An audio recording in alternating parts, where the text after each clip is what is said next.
Beleza, pessoal? Maravilha? Bom, com o vídeo de hoje, a gente vai encerrar a nossa apostila 1.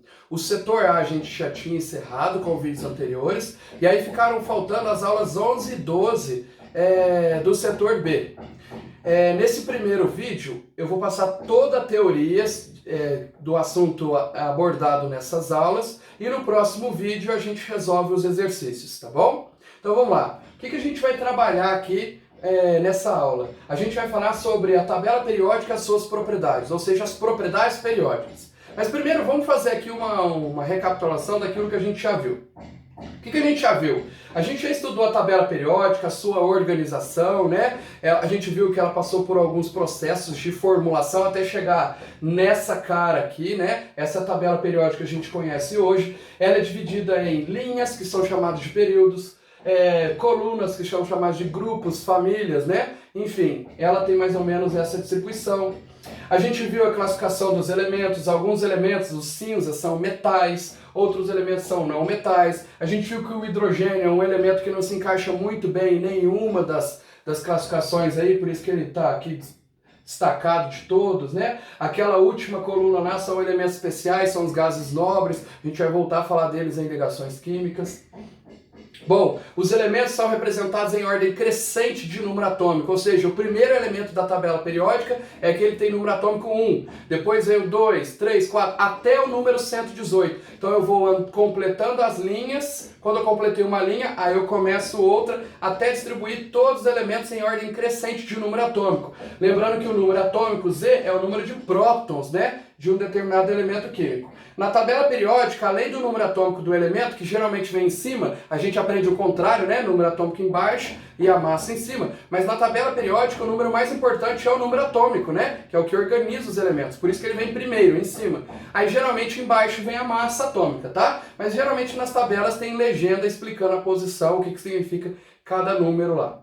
Maravilha! A gente viu, portanto, que a tabela é dividida em linhas, são 7 linhas, mas a gente prefere usar a expressão períodos, e colunas, que a gente chama de grupos ou famílias. São 18 colunas, né? Ao longo de toda a tabela. Beleza. A gente viu que a nossa tabela periódica, que tem 18 colunas, ela possui dois tipos de elementos, né? Os elementos representativos e os elementos de transição, e algumas famílias possuem nome. Então, algumas famílias dos elementos representativos possuem nomes. Por exemplo, a família 1A, metais alcalinos. Os elementos de transição que estão aqui no meio, inclusive aquelas duas famílias que são colocadas lá fora, eles não têm nome específico. São metais de transição, elementos de transição apenas.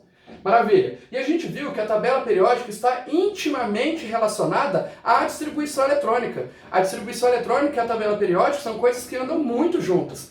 A gente viu no último vídeo que se eu fizer a distribuição eletrônica de um elemento químico, algumas características dessa distribuição eletrônica permitem com que eu encontre esse elemento na tabela periódica. Tudo bem? Então localizo o elemento na tabela periódica, descubro o período e a coluna que ele se encontra através da distribuição eletrônica. Maravilha! Agora a gente continua o assunto com as propriedades. Eu fiz essa retomada porque é importantíssimo que a gente continue entendendo da tabela periódica e da distribuição eletrônica, tá bom? Não dá para deixar essas coisas para trás. Então só vamos avançar o conteúdo. Complemento então. Nós veremos agora as propriedades desses elementos que estão presentes na tabela periódica. Eu tenho basicamente dois tipos de propriedades. As propriedades aperiódicas e periódicas. Nós não trabalharemos com as aperiódicas, mas elas existem. Dá um exemplo de propriedade aperiódica para mim. A massa atômica. A gente tem uma impressão de que quando eu vou aumentando o número atômico, quando eu vou andando na tabela periódica, a massa também vai aumentando. Mas a gente percebe que isso não é tão regular. Inclusive, um mesmo elemento pode ter massas diferentes. Lembra dos isótopos, que eram elementos de mesmo número de prótons, ou seja, mesmo símbolo químico, só que com massas atômicas diferentes? Então a massa ela varia. Ela não segue a ordem dos números atômicos da tabela periódica. Mas algumas propriedades seguem. Então a gente vai focar nas propriedades periódicas, que são propriedades que dependem da posição do elemento da tabela periódica. Dependendo da posição dele na tabela periódica, eu sei se ele apresenta aquela propriedade numa escala muito grande ou muito pequena, se ele destaca em alguma coisa ou em outra. Então, dependendo da posição dele na tabela periódica, eu conheço algumas informações sobre aquele elemento e consigo comparar com os outros. Isso é uma propriedade periódica, tudo bem? Propriedade que depende da posição do elemento na tabela periódica. Vamos estudar aqui as principais. Nós veremos raio atômico, energia de ionização, afinidade eletrônica, eletronegatividade, eletropositividade, que são propriedades aqui que a gente nunca falou, e propriedades físicas, que são propriedades que a gente já falou, eu só vou relacioná-las à tabela periódica. Vamos começar com a primeira. Raio atômico, ou seja, o tamanho do átomo. Raio atômico é a distância entre o centro do núcleo até a última camada última camada eletrônica que aquele elemento apresenta. Então, se o meu elemento tiver 4 camadas eletrônicas, eu vou medir a distância lá do núcleo até a 4ª camada. Aí eu tenho o tamanho do meu átomo. Só que a distância desse jeito é muito difícil de medir. Então, como que a gente faz na vida real para medir o raio atômico? Eu meço a distância entre 2 núcleos. Eu pego um átomo e pego o irmão gêmeo dele, o clone dele, coloco um do lado do outro. E meço a distância entre os 2 núcleos, porque os núcleos são maciços, eles existem de verdade, eles têm massa, têm partículas, então eu consigo medir a distância de um para o outro. E aí eu divido essa distância por 2. Então se a distância entre esse núcleo e esse núcleo é d, a metade é o raio. Então eu calculo o raio atômico medindo a distância entre 2 átomos, entre o núcleo de 2 átomos, e aí eu divido por 2, tá? É só uma curiosidade para saber como que os cientistas medem o raio atômico. Não dá para você medir diretamente a distância do centro do núcleo até a última camada, porque essa última camada não existe na vida real. A gente coloca aqueles tracinhos para facilitar a nossa vida, mas a última camada, aquele tracinho, não existe, não tem uma trajetória toda pontilhada ao redor do átomo. Então não teria como fazer essa medição direta, então a gente faz a medição indireta. Tudo bem? Bom, o tamanho do átomo se deve a basicamente 2 coisas. Primeiro, número de camadas, número de níveis. É óbvio que quanto mais camadas o meu átomo tiver, maior ele será. Então se ele tiver só a primeira camada, ele é pequenininho. Agora se ele tiver 7 camadas, ele vai ser bem grandão. Imagina a distância do núcleo até a 7ª camada. Então vai ser um átomo bem grandão. Só que não é apenas isso, tem uma coisa importantíssima que a gente precisa entender para saber o que gerencia o tamanho de um átomo. Então, além do número de camadas, é o número de prótons. Como assim, professor? Pessoal, os elétrons não estão girando ao redor do núcleo? Sim, estão girando ao redor do núcleo. Por que esses elétrons que estão girando não dá uma loucura neles, eles vão e escapam? Por que eles não saem, dá uma girada e vai embora? Porque tem alguma coisa segurando eles. Os elétrons não são partículas negativas? Sim. Então o que está atraindo os elétrons, segurando os elétrons, tem que ser alguma coisa com carga positiva. E a única partícula positiva que eu tenho no meu átomo são os prótons. Os prótons que se localizam no núcleo. Portanto, o núcleo, que é positivo, porque está cheio de prótons, atrai os elétrons. Quanto mais prótons eu tiver, maior vai ser a minha atração em cima dos elétrons. Então, se eu tiver um núcleo com muitos prótons, eu vou ter uma atração tão grande em cima dos elétrons que eles vão se aproximar, diminuindo o tamanho do átomo. Portanto, olha que legal. O átomo que apresenta maior número de prótons exerce uma maior atração sobre os seus elétrons, o que ocasiona uma redução do seu tamanho. Portanto, quanto maior for a quantidade de prótons do núcleo, maior será a atração dos elétrons, menor será o átomo, ele vai ser mais compacto. Por isso que o raio atômico ele cresce desse jeito aqui na tabela periódica.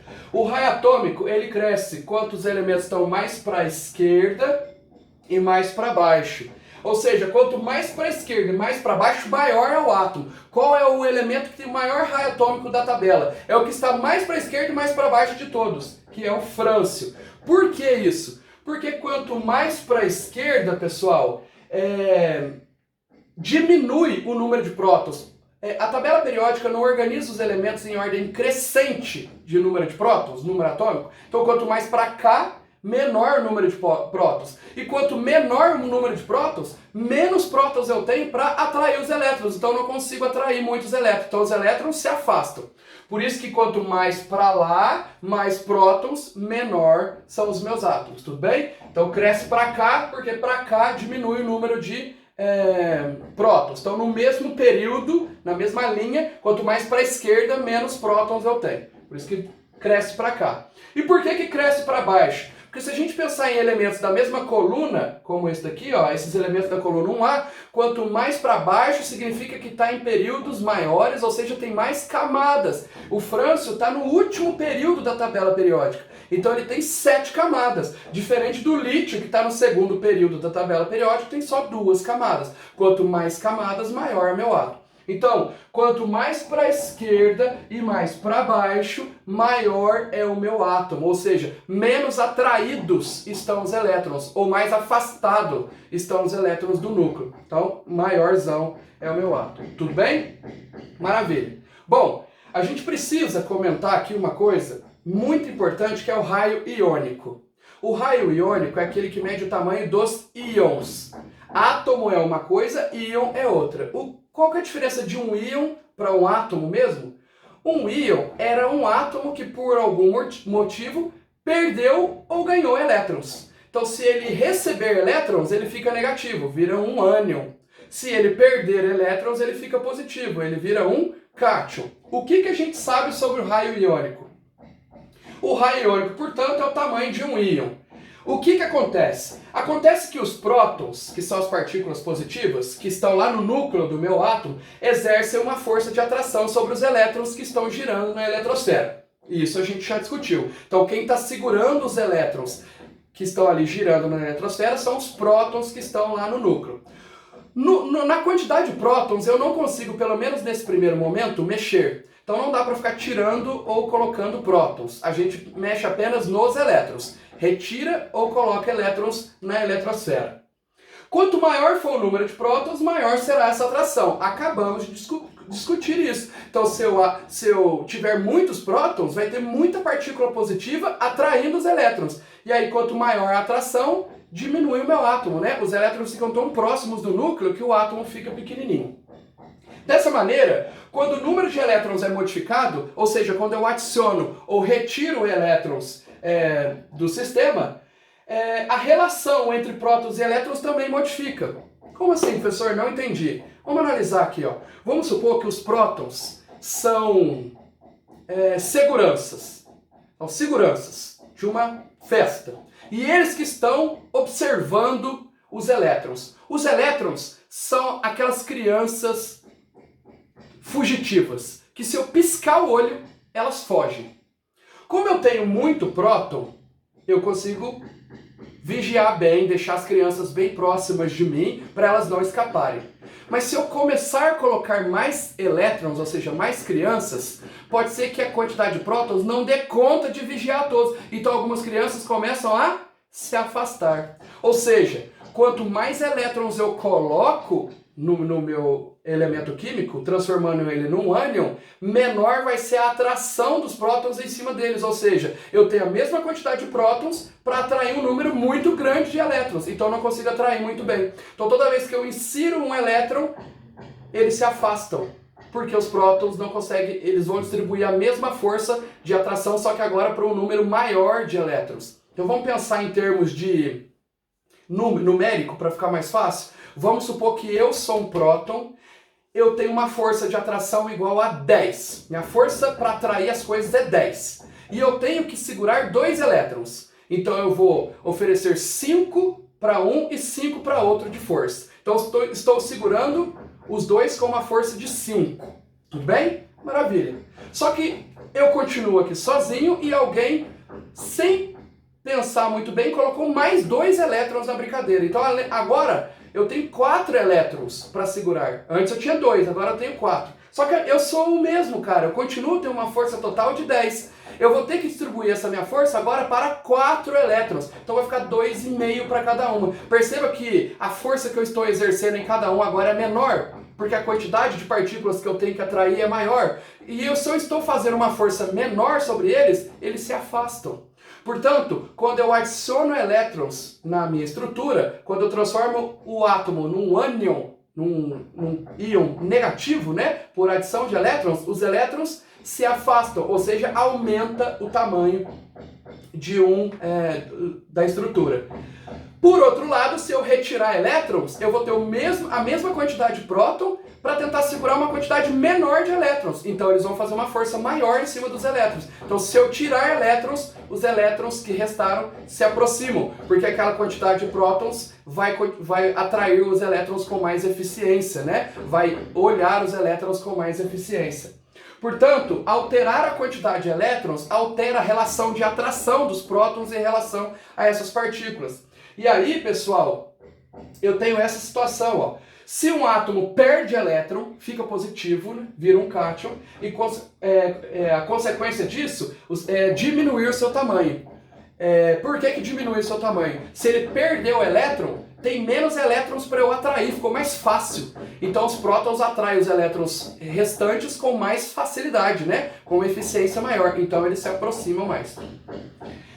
Isso ocorre porque o número de elétrons passa a ser menor do que o número de prótons, o que torna a atração do núcleo maior. Então fica mais junto. Então, resumindo, o raio de um cátion, ou seja, de um íon positivo de um átomo que perdeu o elétron, será sempre menor do que o átomo neutro, tá bom? Então eu tenho um átomo, tá aqui o meu átomo. Qual a característica de um átomo? O número de prótons é igual ao número de elétrons. Isso é um átomo, ele é neutro. Tirei um elétron. O número de prótons continuou o mesmo, mas o número de elétrons diminuiu. Então esses elétrons serão mais atraídos. Então toda vez que eu tiro um elétron, diminui o raio do átomo. E se eu colocar elétron? Aí aumenta, porque o número de prótons é o mesmo, só que ele vai ter que dar conta de uma quantidade maior de elétrons. E aí ele não consegue fazer tanta força assim naquele tantão de elétrons, aí os elétrons se afastam. Maravilha? Tem aqui um desenho mostrando isso, ó. Eu tenho aqui o meu átomo neutro de sódio, Na. Aí ele perdeu um elétron, virou Na+. O que aconteceu com o tamanho dele?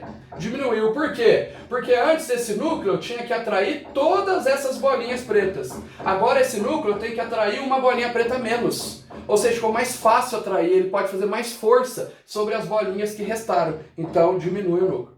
Mas o N tinha aqui a sua estrutura bonitinha, aí ele ganhou 3 elétrons, virou um N-3. Antes, esse núcleo tinha que atrair só essas bolinhas. Agora vai ter que, além de atrair essas bolinhas, atrair mais 3, porque eu adicionei mais 3 elétrons. Então ficou mais difícil. Ele vai ter que distribuir a força dele em uma quantidade maior de elétrons. Então cada elétron vai receber uma fração menor da força dele. Então eles não vão ficar tão atraídos assim. Então aumenta a quantidade. Então toda vez que perde elétron, diminui o tamanho da estrutura. Toda vez que ganha elétron, aumenta o tamanho da estrutura. Tudo bem, pessoal? Maravilha, a gente vai discutir sobre isso nos exercícios, tá? Vamos lá, próxima propriedade. Energia ou potencial de ionização. É energia necessária para remover um ou mais elétrons de um átomo isolado no estado gasoso. Resumindo, um átomo não é cheio de elétrons? Vou voltar na figura lá, para a gente analisar com mais calma. Um átomo é cheio de elétrons. Tá aqui, ó. Esse está lotado de elétrons, esse está lotado. Vamos supor que eu queira tirar algum. Será que para tirar um elétron aqui, ó, para ele perder o elétron, é só chegar e falar, sai elétron? Aí ele vai lá e sai? Não. Eu preciso fazer uma força para tirar ele. Por quê? Porque os elétrons estão sendo atraídos pelo núcleo. Então eu preciso vencer a atração do núcleo. Então vou tirar o meu primeiro elétron. Tirei. Essa energia que eu gasto para tirar o elétron é chamada de energia de ionização. Então tá aqui a definição dela. Ó. Energia de ionização é a energia necessária para remover um ou mais elétrons de um átomo. Maravilha? Bom, vamos continuando aí. Bom, a energia de ionização é o contrário do raio atômico. Por que ela cresce para lá e para cima? E veja bem, quanto mais para cá e para baixo, não são maiores os meus átomos, ou seja, não é maior o raio atômico. Isso significa que os elétrons estão mais afastados do núcleo. Elétrons muito afastados do núcleo precisam de energia muito pequena para serem removidos. Como eles estão muito longe daquele cara que atrai eles estão praticamente livres. Então é só fazer uma forcinha que eu já retiro eles. Agora, pro lado de lá é onde eu tenho os menores átomos. E átomos pequenos significa que os elétrons estão muito próximos do núcleo. Se eles estão muito próximos do núcleo, é mais difícil removê-los. Por isso que eu preciso de energias maiores para remover elétrons dos elementos que estão mais para lá. Os elementos que estão mais para cá, eu tenho mais facilidade para fazer isso, tá bom? Então vamos avançando aqui, ó. Olha que interessante, para a gente perceber uma coisa aqui, muito legal. Magnésio. Eu gastei 7,6 eletrovolts. Eletrovolts é uma unidade de energia, tá? Para remover o primeiro elétron. Então ele era um magnésio com carga zero, átomo. Peguei essa energia, tirei um elétron dele e ele virou o Mg+1. Cada elétron que eu tiro aumenta a minha carga em uma unidade, né? Essa é a primeira energia de ativação, de ionização. Agora, se eu pegar o magnésio mais 1 e tentar tirar mais um elétron dele para ele ficar magnésio mais 2, eu vou gastar uma energia maior. Ah, por que uma energia maior? Não tinha que gastar a mesma energia? Não, olha que legal.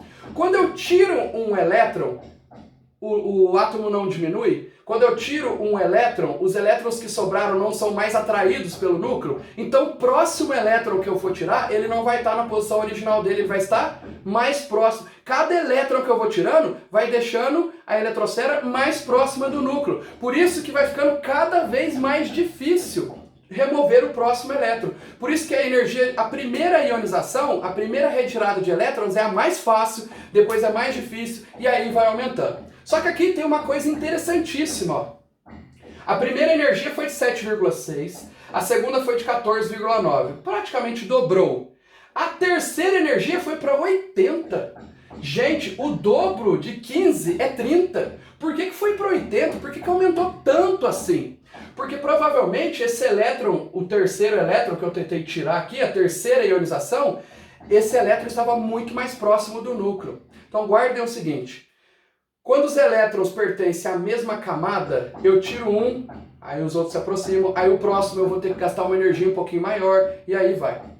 Quando eu terminei os elétrons dessa camada, quando eu for tirar elétrons de uma camada mais interna, eu vou ter que aumentar muito mais a energia. O magnésio está na coluna 2A. O que significa ele estar na coluna 2A? Significa que ele tem 2 elétrons na camada de valência, na última camada. Por isso que para tirar o primeiro elétron da camada de valência, eu gastei essa energia. Para tirar o segundo, eu gastei essa energia. Quando eu fui tirar o terceiro elétron, eu tive que tirar de uma camada mais interna, porque a última camada só tinha 2 e eu já tirei. Por isso que na hora de tirar um elétron de uma camada mais interna, a energia aumentou bastante. Isso, pessoal, serve para a gente reconhecer alguns aspectos importantes. Se você perceber que a energia está aumentando no padrão, e daqui a pouco, a próxima ionização, a energia aumentou muito, quer dizer que esse elétron já estava numa camada mais interna. E aí, você descobre mais ou menos onde o cara está na tabela periódica. Vamos supor que as 3 primeiras energias de ionização tem um aumento assim tranquilo, aumentou mais ou menos no mesmo padrão. Quer dizer que esses 3 elétrons estavam na mesma camada. Quando eu fui tirar o quarto elétron, aumentou muito. Quer dizer que o quarto elétron já estava numa camada mais interna. Isso significa que esse elemento tinha 3 elétrons na última camada, porque a partir do quarto elétron eu já estava em outra camada. Então esse elemento provavelmente estava na coluna 3A. Olha o caso do magnésio. Por que eu sei que ele está na coluna 2A? Porque a primeira ionização, o primeiro elétron exigiu 7,6 de energia. O segundo elétron exigiu 15 de energia, dobrou. E o terceiro elétron exigiu 80 de energia, aumentou muito. Então o aumento daqui para cá foi um aumento tranquilo. Só que o aumento daqui para cá destoou completamente. Então quer dizer que o terceiro elétron, a terceira ionização, já estava sendo feita numa camada mais interna. Então quer dizer que esse cara tinha 2 elétrons na última camada, o terceiro já estava na camada mais interna, na penúltima camada. Então se ele tem 2 elétrons na última camada, é porque ele está na coluna 2A. Tudo bem? Essa tabela aqui mostra exatamente isso. Ó. Vamos pegar o alumínio. O alumínio é um elemento que está na coluna 3A. Aí tem ionização 1, ionização 2 até a 7. Vamos lá, alumínio, ionização 1, quantos que eu gastei de energia? Está em kJ, tá? 578. A segunda ionização, 1820, aumentou um pouco. A terceira ionização, 2.750. Então tá vendo que está aumentando mais ou menos aí de 1.000 e pouquinho, 1.000 e pouquinho. Mas olha a quarta ionização. A quarta ionização foi para 11.000. Então antes estava aumentando mais ou menos de 1.000 em 1.000. Tá tranquilo. Mas a quarta foi para 11.000. Por que a quarta ionização foi muito maior do que as outras? Porque provavelmente esse quarto elétron já estava numa camada mais interna. Ou seja, esses três primeiros estavam na última camada. Eu sempre começo tirando da última camada, que é mais fácil. Quando eu fui para o quarto, eu já tive que ir para a penúltima camada. Isso significa que o alumínio tem 3 elétrons na última camada, então ele está na coluna 3A. Maravilha? E aí tem todas essas relações aí dos elementos para a gente analisar. Tá bom, pessoal? Ó, o sódio, a primeira ionização é nem 500 dá, a segunda já foi para quase 5.000. Mas como assim? Eu tiro 500 depois vai para 5.000? Quer dizer que um elétron dele está na última camada, quando eu fui tirar o segundo, já estava em outra camada. Por isso que aumentou demais a energia necessária para remover esse elétron. Então ele tem um elétron só na última camada, então ele está na coluna 1A. Beleza? Então vamos lá. Afinidade eletrônica é uma outra propriedade, tá? Então nós vimos raio atômico e energia de ionização. Vamos ver uma terceira. Afinidade eletrônica é energia liberada quando um átomo isolado no estado gasoso captura um elétron. Tem alguns elementos que têm uma tendência muito grande de capturar elétrons. E alguns elementos, quando capturam um elétron no estado gasoso, liberam uma energia. Se o elemento tiver uma tendência muito grande de atrair elétrons, os elétrons vão bater nele com tanta força que essa energia liberada é muito alta. Então, quanto maior a tendência de eu capturar elétron, maior a energia liberada quando eu capturo esse elétron. Isso é afinidade eletrônica. A afinidade eletrônica cresce igual à energia de ionização. Quanto mais para o fim da tabela e mais para cima, maior a afinidade eletrônica. Só que aqui eu excluí a coluna 8A. Por quê? A gente vai entrar nisso, mas vocês já viram no ano passado que os elementos da coluna 8A já têm 8 elétrons na última camada.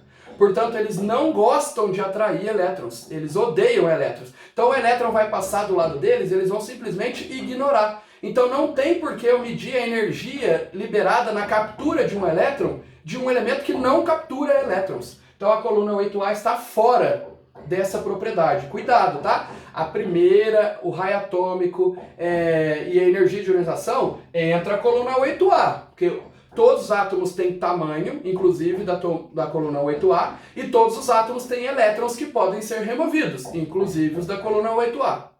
Só que na afinidade eletrônica eu estou medindo a energia liberada quando um cara captura, ganha um elétron. E os elementos da coluna 8A nunca ganham elétrons, eles não gostam, por isso que eles estão fora, tá? Essa propriedade é muito próxima dessa daqui. Por isso que eu coloquei as duas, uma depois da outra, porque confunde mesmo.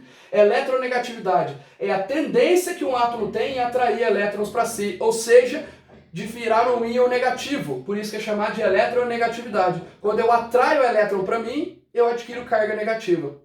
Ela também cresce para lá, igual a afinidade eletrônica. E também não entra a coluna 8A, porque os elementos da coluna 8A não querem atrair elétrons. Só que as duas propriedades estão analisando coisas muito próximas, mas que em determinados momentos se separam.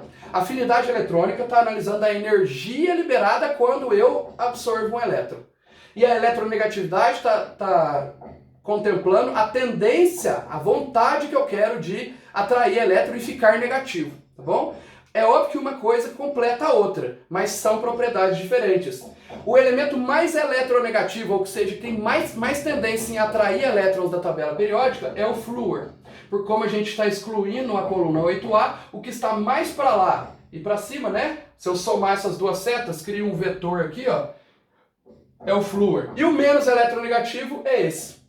Se existe eletronegatividade, que é a tendência de ficar negativo, existe também a eletropositividade, que é a tendência de ficar positivo. Quando que um elétron fica positivo? Quando ele perde elétrons. Por isso que a eletropositividade é a tendência que um átomo tem de perder elétrons. Ela também é chamada de caráter metálico.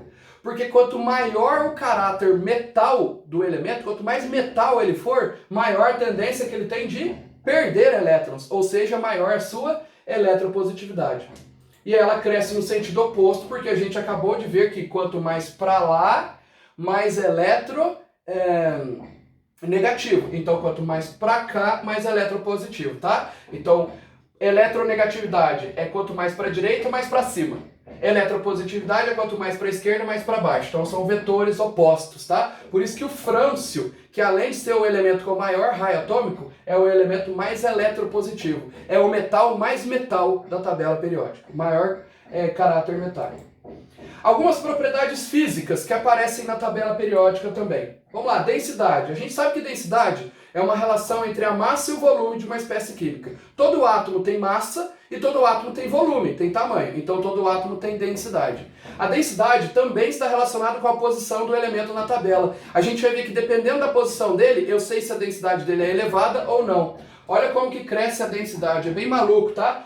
Ela tem uma tendência central. Então, quanto mais para baixo, mais para o meio, maior a densidade do elemento na tabela periódica. O elemento mais denso da tabela é esse daqui, ó. É o ósmio, que tem densidade 22,57 gramas por centímetro cúbico. Eu separei aqui alguns valores só para a gente ver, ó. O sódio, que está bem para cima, o sódio está lá na coluna 1A, lá no começo, tem densidade bem pequenininha. Mas o ósmio, que está bem lá no meio, tem densidade bem alta. O mercúrio, que é o Hg, que já está mais para o meio também, tem densidade mais alta, tá? Então, a densidade é uma tendência central. Quanto mais para baixo, mais para o meio estiver o elemento, maior a densidade dele. Alguns elementos leves, outros pesados, mas daqui não precisa guardar não, né? Se eu souber mais ou menos onde ele está na tabela, eu sei se ele vai ser leve. Os leves estão onde? Estão mais para fora da tabela, né? Mais para o canto ou para cima. E os pesados estão mais para o meio da tabela, tá joia? Beleza. Temperatura de fusão e ebulição. Bom, todo mundo sabe temperatura de fusão e ebulição, mas elas também têm uma tendência na tabela periódica. Olha a tendência que maluca que é. É uma tendência central também. Então, quanto mais para o meio, maior as temperaturas de fusão e ebulição. Só que no lado esquerdo, ela tem uma tendência para cima. Quanto mais para cima, melhor. Então, se você tiver do meio para a esquerda, quanto mais para cima, para o meio, melhor. E se você tiver mais para o lado direito, é quanto mais para o meio e para baixo, melhor. Então, dependendo do hemisfério da tabela, ela aumenta para cima ou para baixo, mas a tendência também é central. Um dos elementos que apresenta o maior ponto de ebulição na tabela é o tungstênio. Ele está aqui no meinho aqui também. A temperatura de fusão dele é 3.410 graus Celsius. Então, para derreter esse cara, tem que chegar a uma temperatura quase de 3.500 graus Celsius. Bem alto, né? Beleza. Aqui tem um resumo de todas as propriedades. Olha lá, ó, raio atômico, eletropositividade ou caráter metálico, energia ou potencial de ionização, eletronegatividade, tá tudo aqui, as propriedades físicas, tá? Então tem um resuminho todo aí para vocês, tá? Se vocês tiverem dificuldade, mas na apostila também tem, tá bom? E o que a gente vai fazer agora são os exercícios. Vamos ver se a gente entendeu tudo isso que eu falei agora nesse vídeo, para ver se a gente compreendeu bem a matéria e consegue aplicar nos exercícios, tá joia? Então eu vou encerrando esse vídeo por aqui e no próximo vídeo eu resolvo os exercícios com vocês, tá bom? Muito obrigado, gente!